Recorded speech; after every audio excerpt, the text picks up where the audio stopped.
Tekereza indwara ishobora kwica umuntu mu minsi mike gusa. Tekereza indwara ishobora gutuma imijyi yose ishobora gufunga urujya n'uruza.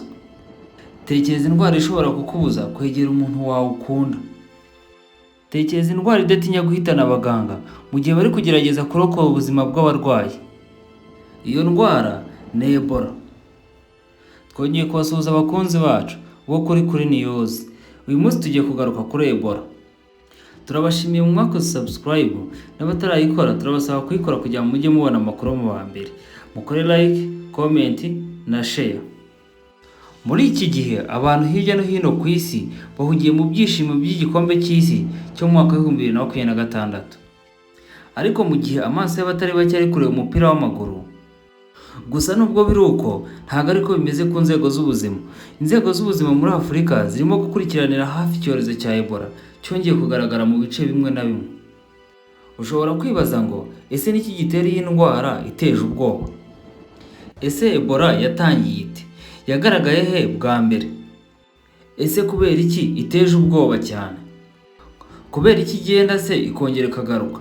Iyo igiye ibigiye hehe? Iyo igarutse ibivuye he? Muri iyi video tugiye gusubiza ibyo bibazo byose dukoresha amakuru yizewe avuye ku bushakashatsi bwakozwe. Ebola ni indwara iterwa na virusi ya Ebola yibasira abantu n'inyamaswa zimwe na zimwe. Iyo virusi yangiza cyane imikorere y'umubiri kandi ishobora gutera umuriro mwinshi, kuruka, gucika intege, impiswi igabanuka bitewe n'ubuvuzi bubonetse.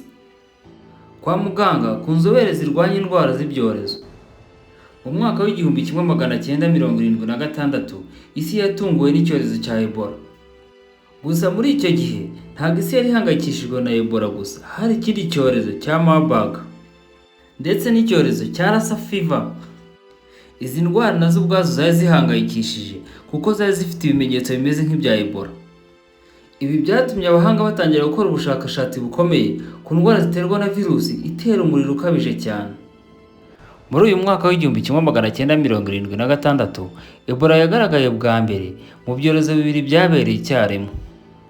Icyo gihe byagaragaye mu bihugu bibiri, icyahoze ari Sudan ubu habaye muri Sudani y'Epfo, no muri Zaire ubu habaye muri Repubulika Iharanira Demokarasi ya Kongo. Izina Ebola ryaturutse ku ruzi rwitwa Ebola River. Urwo ruzi ruherereye muri Kongo hafi y'aho Ebola yatangiriye, akaba ariyo mpamvu bayise iryo zina. Kuva icyo gihe Ebola yakomeje kugaragara mu bihugu bimwe na bimwe bitandukanye byo muri Afurika. Ebola ifite uburyo yanduramo aribwo bukurikira. Abahanga bemeza ko virusi ya Ebola ishobora kuva ku nyamaswa zo mu mashyamba, cyane cyane uducurama turya imbuto, hanyuma ikagera ku bantu. Ku bantu yandura binyuze ku maraso, amasohoro cyangwa andi matembabuzi y'umubiri. Kuruka, impiswi, gukorakora umurwayi cyangwa umurambo we, ibikoresho byanduye nk'imyenda cyangwa se uburiri yaryamyeho umuntu urwaye. Icy'ingenzi kuri ibi ngibi, Ebola ntabwo yandurira mu kirere nk'ibicurane. Ikenera guhura n'amatembabuzi y'umuntu wanduye. Umuntu wanduye se cyangwa umuntu wamaze gufatwa na Ebola hari ibimenyetso agaragaza. Mu minsi 2 kugera kuri 21 nyuma yo kwandura, umuntu ashobora kugira bino bimenyetso: kugira umuriro mwinshi, kubabara umutwe no kubabara imikaya, gucika intege, kuruka, impiswi, kubabara mu nda. Mu bihe bikomeye by'umurwayi hashobora kubaho kuva amaraso imbere cyangwa inyuma ku mubiri. Gusa ntago bibaho kuri buri murwayi. Icyorezo cya Ebola cyagize ingaruka zikomeye cyane kurusha ibindi byorezo bya Ebola cyabayeho mu mwaka wa 2014 kugeza 2016 mu bihugu byo muri Afurika y'Uburengerazuba birimo Guinea, Sierra Leone, Liberia. Cyahitanye abantu barenga 11,000 mu gihe handuye abantu barenga 28,000. Kiba icyorezo gikomeye kurusha ibindi byose kuva Ebola yavumburwa. Niba ushobora kwibaza nimba Ebola igihari, yego Ebola iracyahari.